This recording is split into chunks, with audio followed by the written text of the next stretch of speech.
ಕೃಷಿ ತೋಟದಲ್ಲಿ ಹಣ್ಣಾಗಿ ಕೊಳೆತು ನಾರ್ತಾ ಇದ್ದ ಹಲಸಿಗೆ ಇದೀಗ ಮಾರುಕಟ್ಟೆಯಲ್ಲಿ ಭಾರಿ ಬೇಡಿಕೆ ಇದೆ.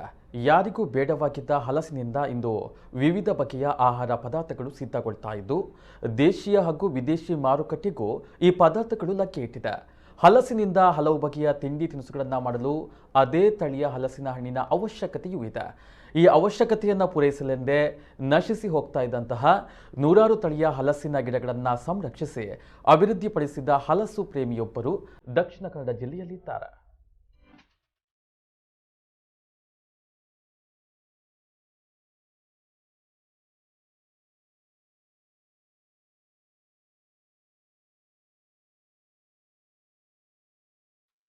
ಒಂದು ಕಾಲದಲ್ಲಿ ಮರದಲ್ಲೇ ಕೊಳಿತು ನಾರುತ್ತಿದ್ದ ಹಲಸಿನ ಹಣ್ಣಿಗೆ ಇದೀಗ ದೇಶ ಹಾಗೂ ವಿದೇಶಿ ಮಾರುಕಟ್ಟೆಯಲ್ಲಿ ಭಾರೀ ಬೇಡಿಕೆ ಇದೆ. ಹಲಸಿನಿಂದ ಚಾಕ್ಲೇಟು, ಐಸ್ ಕ್ರೀಂ, ಹಲಸಿನ ಚಿಪ್ಸ್, ಹಲಸಿನ ಹಲ್ವಾ ಸೇರಿದಂತೆ ಹಲವು ಬಗೆಯ ಆಹಾರ ಉತ್ಪನ್ನಗಳು ಸಿದ್ಧಗೊಂಡ ಬಳಿಕ ಹಲಸಿಗೆ ಭಾರೀ ಬೇಡಿಕೆಯು ಬರಲಾರಂಭಿಸಿದೆ. ಈ ರೀತಿಯ ಉತ್ಪನ್ನಗಳನ್ನು ತಯಾರಿಸಲು ಕೆಲವು ತಳಿಯ ಹಲಸಿನ ಹಣ್ಣಿನ ಅಗತ್ಯವೂ ಇದ್ದು, ಈ ಅಗತ್ಯಗಳನ್ನು ಪೂರೈಸುವ ಕೆಲಸವನ್ನ ಕಳೆದ 20 ವರ್ಷಗಳಿಂದ ದಕ್ಷಿಣ ಕನ್ನಡ ಜಿಲ್ಲೆಯ ಬಂಟ್ವಾಳ ತಾಲೂಕಿನ ವಿಟ್ಲದ ಅಳಕ್ಕಿ ಮಜಲಿನ ಹಲಸು ಪ್ರೇಮಿ ಅನಿಲ್ ಅವರು ಮಾಡ್ತಾ ಇದ್ದಾರೆ.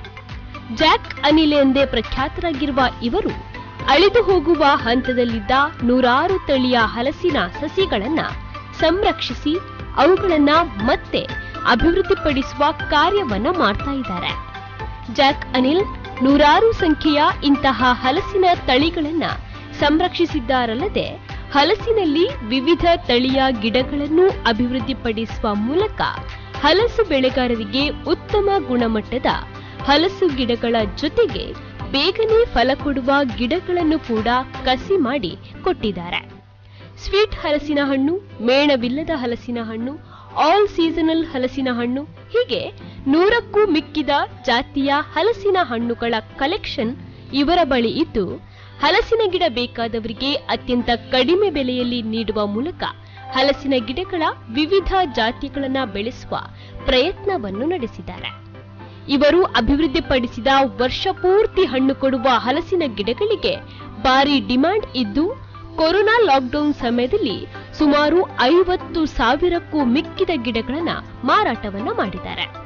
ಕೊರೋನಾ ಸಮಯದಲ್ಲಿ ಎಲ್ಲಾ ವ್ಯವಹಾರಗಳು ಲಾಸ್ ಆಗಿದ್ದ ಸಂದರ್ಭ ಜಾಕ್ ಅನಿಲ್ ಅವರ ಹಲಸು ಗಿಡಗಳಿಗೆ ಮಾತ್ರ ಉತ್ತಮ ಬೇಡಿಕೆ ದೊರೆಯಲು ಹೆಚ್ಚಿನ ಜನ ಕೃಷಿಯತ್ತ ವಲಸೆ ಬಂದಿರುವುದು ಕೂಡ ಕಾರಣವಾಗಿದೆ.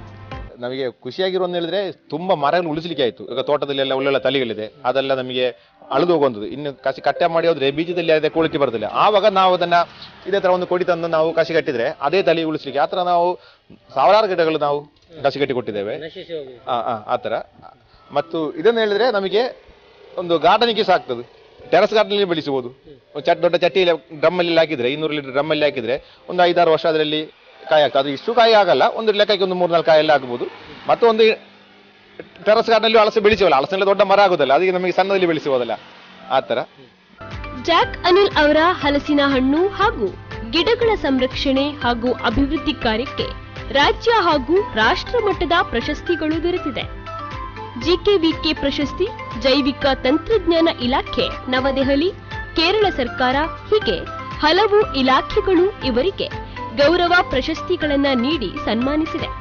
ಹಲಸಿನ ಬಗ್ಗೆ ವಿಶ್ವವಿದ್ಯಾನಿಲಯಗಳಲ್ಲಿ, ಹಲಸಿನ ಮೇಳಗಳಲ್ಲಿ ಮಾಹಿತಿ ನೀಡುವ ಕಾರ್ಯದಲ್ಲೂ ಕೂಡ ಜಾಕ್ ಅನಿಲ್ ಅವರು ನಿರತರಾಗಿದ್ದಾರೆ. ಕಸಿ ಕಟ್ಟುವ ವಿಧಾನದಲ್ಲೂ ವಿಭಿನ್ನತೆಯನ್ನ ಪರಿಚಯಿಸಿರುವ ಅನಿಲ್ ಇತರರಿಗೂ ಕಸಿ ಕಟ್ಟುವುದನ್ನ ಕಲಿಸಿಕೊಡುವ ಮೂಲಕ ಕೃಷಿಗೆ ತನ್ನದೇ ಆದ ರೀತಿಯ ವಿಶೇಷವಾದಂತಹ ಕೊಡುಗೆಯನ್ನ ನೀಡ್ತಾ ಇದ್ದಾರೆ. ನಮ್ಮ ಕುಡ್ಲ ನ್ಯೂಸ್ 24/7 ಪುತ್ತೂರು.